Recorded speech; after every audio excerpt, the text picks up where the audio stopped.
Welcome back students. Doctor Poonam आप सभी का वेलकम करती है again Byju's online platform. Class वही +1 है, चैप्टर जो है breathing and exchange of gases. और आज जो नया टॉपिक है वो है what's the diaphragm, what's the different types of the muscles related to the diaphragm, what's the main role of the diaphragm in breathing as well as in the whole body.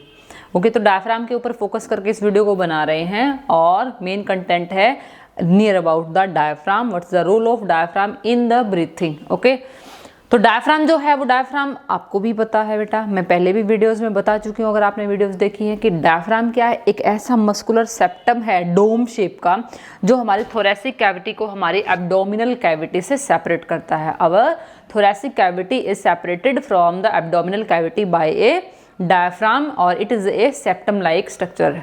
Okay, जो diaphragm है उसका main role क्या होता है, वो किस किस में हेल्प करता है। देखिए, जब हम ब्रीथिंग करते हैं इंस्पायरेशन एक्सपायरेशन में डायफ्राम का मेन रोल होता है। डाइजेस्टिव सिस्टम में क्या होता है, जो डाइजेस्टिव सिस्टम में जो हमारा प्रोसेस होता है इजेशन के अंदर डायफ्राम का मेन रोल होता है कि that help in contraction of the abdominal cavity and create a pressure. Okay, तो जो डायफ्राम है वो डायफ्राम कैसे हेल्प करता है हमारे digestion as well as the breathing के अंदर। तो अगर इसकी हम डायफ्राम की स्ट्रक्चर देखें तो डायफ्राम डेफिनेशन दे रखी है कि बेसिकली ऐसा नहीं कि हर एक के अंदर ही डायफ्राम मिलता है। डायफ्राम सिर्फ और सिर्फ मैमल्स के अंदर और इसके अलावा क्रोकोडाइल के अंदर डायफ्राम हमें मिलता है। ओके, और जो डायफ्राम है वो कैविटीज को, दोनों कैविटीज को सेपरेट करता है, thoracic as well as the abdominal cavity. और डायफ्राम के अंदर होती हैं रेडियल मसल्स और उन रेडियल मसल्स की वजह से वो अपनी शेप, जैसे डोम शेप है इस तरह हो जाता है, फिर इस तरह। कैसे होता है ये, सबसे पहले तो ये समझ लो कि जो डायफ्राम है वो हमारा डायरेक्ट कनेक्टेड होता है रिब केज से। पॉइंट टू बी नोटेड कि रिब केज क्या होता है। हमारे आगे स्टर्नम है, ये रिब्स हैं, पीछे अटैच हो जाते हैं रिब्स किसके ऊपर, वर्टिब्रल कॉलम पे। तो स्टर्नम, रिब्स, वर्टिब्रल कॉलम और हमारी कॉलर बोन, क्लैविकल, ये सभी मिलकर के एक रिब केज बनाते हैं जिसके अंदर हमारे लंग्स हैं। इस रिब केज के अंदर मतलब रिब्स के अंदर हमारी मसल्स होती हैं, इंटरकोस्टल मसल्स जिनको बोलते हैं। ये इंटरकोस्टल मसल्स दो टाइप की होती हैं, मैं यहाँ लिख देती हूँ। जो इंटरकोस्टल मसल्स हैं वो फर्दर दो टाइप की होती हैं, एक्सटर्नल इंटरकोस्टल मसल्स और इंटरनल इंटरकोस्टल मसल्स। ओके, अब देखिए, जब हमें इंस्पायरेशन करना तो हमारे रिब्स ऊपर की तरफ आ जाते हैं। अब रिब्स को ऊपर की तरफ लाने के लिए काम करती हैं एक्सटर्नल इंटरकोस्टल मसल्स, वो इस तरह खिंच जाती हैं जिसकी वजह से हमारे रिब्स ऊपर की तरफ आ जाते हैं ऐसे। और एक्सटर्नल इंटरकोस्टल मसल ने क्या किया, इन रिब्स को ऊपर खींचा। लेकिन जैसे ही एक्सटर्नल इंटरकोस्टल मसल आती हैं तो हमारा जो डायफ्राम ऐसे था पहले डोम शेप का, वो सीधा हो जाता है।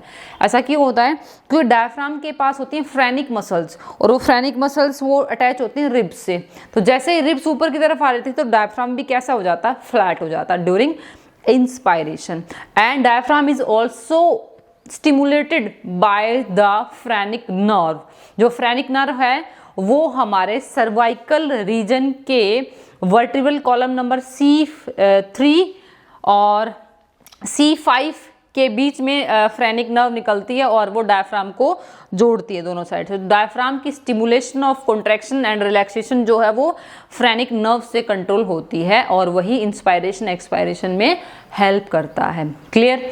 ओके, तो ये इंस्पायरेशन था। जब हम इंस्पायर करते हैं तो हमारी एक्सटर्नल इंटरकोस्टल मसल जैसे ही ऊपर आते हैं तो जो वो अटैच हैं किसके साथ, radial phrenic muscles of the diaphragm, जिसकी वजह से अब सपोज कीजिए जो डायफ्राम है वो ऐसे है और ये है ऊपर, सपोज कीजिए यहाँ पे रिब्स हैं, ठीक है, और ये हैं फ्रेनिक मसल्स।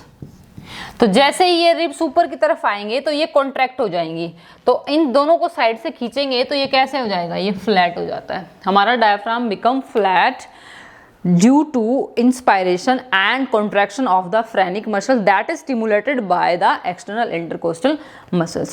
ऐसे ही क्या होता है, जब हम एक्सपायरेशन करते हैं, जब हम गैस को रिलीज करते हैं, जब हम कार्बन डाइऑक्साइड को रिलीज करते हैं तो हमारी रिब्स अंदर की तरफ जाती हैं और उसको अंदर की तरफ खींचने के लिए होते हैं इंटरनल इंटरकोस्टल मसल्स। और इंटरनल इंटरकोस्टल मसल्स जब अंदर की तरफ जाते हैं तो जो डायफ्राम पहले फ्लैट हो गया था तो ऊपर वाले जो मसल्स हैं अब दोबारा कैसे हो जाएंगी, रिलैक्स, तो डायफ्राम ऐसे हो जाएगा। इंस्पायरेशन में ऐसा था और एक्सपायरेशन में ऐसे हो जाएगा। तो नॉर्मल शेप में जो डायफ्राम हो वो कैसा होता है, डोम शेप का होता है, क्योंकि यहाँ पे जो मसल्स हैं वो रिलैक्स हैं, फ्रेनिक मसल्स। लेकिन जैसे ही फ्रेनिक मसल टाइट होती हैं, खिंच जाती हैं, तो diaphragm become flat due to contraction of the external intercostal muscles. Okay, तो इसका मतलब जब इंस्पायरेशन करते हैं तो इंस्पायरेशन के अंदर जब रिब केज हमारा ऊपर की तरफ आता है, तो रिब केज जो ऊपर की तरफ आया है, अब ऐसा भी नहीं कि हमारी जो रिब केज है वो सपोज ऐसे है और ऐसे नहीं कि वो इस तरह आ जाएगा। वो होता क्या है कि जो रिब केज है नीचे की साइड बड़ा होता है, ऊपर की साइड छोटा, तो वो सिर्फ जस्ट ट्विस्टिंग करता है। तो जैसे ही रिब केज ऊपर की तरफ आ रहा है तो हमारे एक्सटर्नल इंटरकोस्टल मसल्स से अटैच फ्रेनिक मसल्स डायफ्राम को खींचती है, जिसकी वजह से डायफ्राम फ्लैट हो जाता है। और इंटरनल इंटरकोस्टल मसल जब इंस्पायरेशन के टाइम उसको रिलैक्स करवा रही हैं एक्सपायरेशन के टाइम, तब वो फ्रेनिक मसल्स रिलैक्स हो जाती है, जिसकी वजह से अगेन डायफ्राम जो पहले टाइट हो गया था अब क्या हो जाएगा, वो लूज आउट हो जाएगा। क्लियर भाई? ये वहीं पे मैंने इस चीज़ को यहाँ पे डिफाइन किया हुआ है कि सपोज कीजिए ये वर्टिब्रल कॉलम है, ये रिब्स हैं और ये हमारी स्टर्नम है, और तो स्टर्नम इधर है और वर्टिब्रल कॉलम है। तो रिब्स के बीच में क्या होती हैं, इंटरकोस्टल मसल्स होती हैं, एक्सटर्नल और इंटरनल। इनको मैंने दोनों अलग अलग शेप से दिखाया है। ये मैंने यहाँ पे दिखाई है पोजीशन ऑफ द पूरा का पूरा rib cage as well as diaphragm की जो कैसे होता है। तो इंस्पायरेशन के टाइम ऊपर की तरफ हो जाएगा, डायफ्राम फ्लैट हो जाएगा, रिब केज ऊपर की तरफ आ जाता है, और कॉन्ट्रैक्शन किसका होता है, एक्सटर्नल इंटरकोस्टल मसल का इंस्पायरेशन के टाइम। और जब एक्सपायरेशन होता है तो इंटरनल इंटरकोस्टल मसल इसको नीचे लेके जाती है, डायफ्राम दोबारा फ्लैट हो जाएगा और हमारा जो थोरेसिक कैविटी है वो नॉर्मल शेप में आ जाती है। क्लियर भाई? और जब ड्यूरिंग द इजेशन जो डायफ्राम है वो क्या करता है, ऊपर से प्रेशर क्रिएट करता है, कॉन्ट्रैक्शन शो करता है, जिसकी वजह से पूरी की पूरी एब्डोमिनल कैविटी जो है वो कंप्रेस हो जाती है, और कंप्रेशन की वजह से it help in removal of the faecal matter. Okay बेटा, तो ये मेन रोल था आपका डायफ्राम का, कि डायफ्राम जो है हमारी बॉडी के अंदर क्या क्या काम करता है। ओके बेटा, इसके अलावा अगर कोई और क्वेश्चन है आपका डायफ्राम का तो प्लीज़ मुझे कमेंट सेक्शन में ज़रूर बताना, वीडियो को लाइक ज़रूर करना। Thank you.